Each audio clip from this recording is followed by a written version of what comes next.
All right, welcome to Lesson 1, Apportionment. This is a brief study into the mathematics of elections. Now, normally in class, I would assign team roles by giving out playing cards, and each person in your group would be responsible for one element of the task. Here, the recorder-reporter doesn't mean they're the only person who's writing, but they're making sure everyone's writing. The resource manager makes sure that not only do people have the materials that they were supposed to come to class with, but that also things are cleaned up, put back where they belong. The facilitator making sure that there's equity of voice and everybody gets to speak, and the task manager making sure that things stay on task and get completed by the end of the period. Now, obviously, that's not going to happen because you're doing this on your own at home.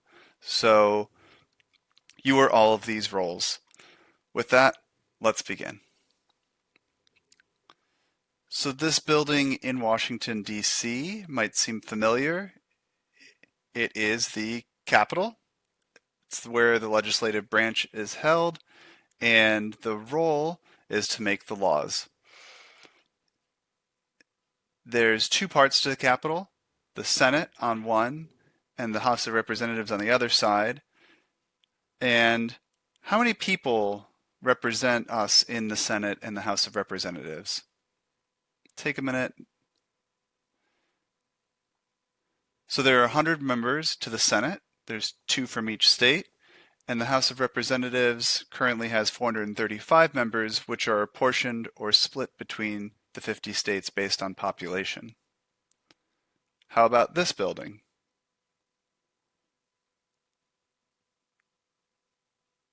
You might recognize it as the White House. It is the home of the executive branch. The executive branch carries out the law or executes the laws. Sometimes it's called enforcing. And how about this last branch? This is the judicial branch, and their role is to interpret or rule on the law. Notably, this is the Supreme Court. And the three branches of government were designed to have a separation of different powers to provide checks and balances on each other. And so we're going to be mostly focused on the apportionment, the question of the House of Representatives, who represents again by population size. So bigger states get more representatives and smaller states get fewer representatives. So a little bit of information about the House. Their elections are held every 2 years, unlike the Senate, which are held every 6 years. So it's kind of considered a junior branch of Congress. To be in the House, you have to be at least 25 years old and a U.S. citizen for at least 7 years living in the state that you represent. These separations of powers between the legislative, judicial, and executive branches are designed to make sure that one branch doesn't have too much power over the others.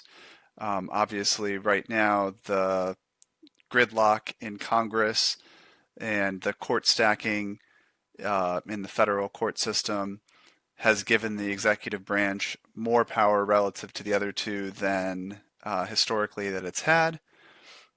And how to unravel that is a separate question.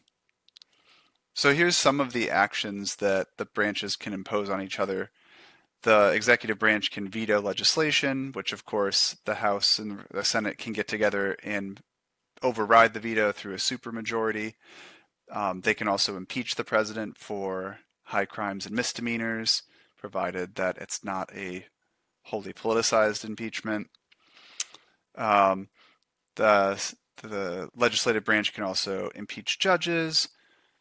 The Supreme Court can declare laws that Congress passes unconstitutional, as well as the actions of the president, for example, like executive orders or the enforcement of laws. However, the president also has the ability to nominate judges. As you know, Trump has nominated two Supreme Court judges, Kavanaugh and Gorsuch, since he became president. And so that ability to nominate Supreme Court judges who don't have term limits, although some people argue that there should be term limits for Supreme Court justices, means that the actions of a president can ripple down through the decades because Supreme Court justices serve for so long. So, looking at the House of Representatives, here's the breakdown, number of seats per state. You can see that California is the largest, followed by Texas, Florida, and New York. And so that tells you a little bit of something about their population. On the other side, you can see really relatively unpopulated states like the Dakotas, North and South Dakota, Wyoming, Vermont, and so on, have very few, just one representative. So this is important because every 10 years, one of the things about the census that gets collected is that it's used to reapportion the seats in the House of Representatives and determine how many representatives each state has for the next decade. Before we go on, do you know the names of any members of the House of Representatives? There's probably two you do know. The first, the Speaker of the House, this lady, is Nancy Pelosi. She represents California's 12th district. The other, Alexandria Ocasio-Cortez, has been in the news a lot for leading progressive politics out of New York, AOC, as she's affectionately called, was born in '89. She's an American politician and activist. She serves in New York's 14th congressional district, which is like the Bronx and Queens. And she won recognition because she defeated a 10-term incumbent. So this is somebody who had been elected for 20 years in a row, Joe Crowley. And at the age of 29, she became the youngest woman to serve in the U.S. Congress. Here's a picture of Joe Crowley from 2016, recognizing some Fulbright scholars from New York City. And here's Alexandria Ocasio-Cortez. She was born Catholic to a Catholic family with a younger brother named Gabriel. Her father was born in the Bronx to a Puerto Rican family and became an architect. And her mother was born in Puerto Rico, and she lived in an apartment in Parkchester up in the Bronx. So this is a picture of the 14th district in the June 2018 primary where Ocasio-Cortez beat Crowley. And so you can see where she had a majority of the votes versus where Crowley had a majority of the votes, or where there was about a tie. And again, at any point, feel free to pause the video to rewind if there's something that I went too quickly on. One of the beauties of this sort of flipped instruction is that you can go back, stop, and take as much time as you want to look at something.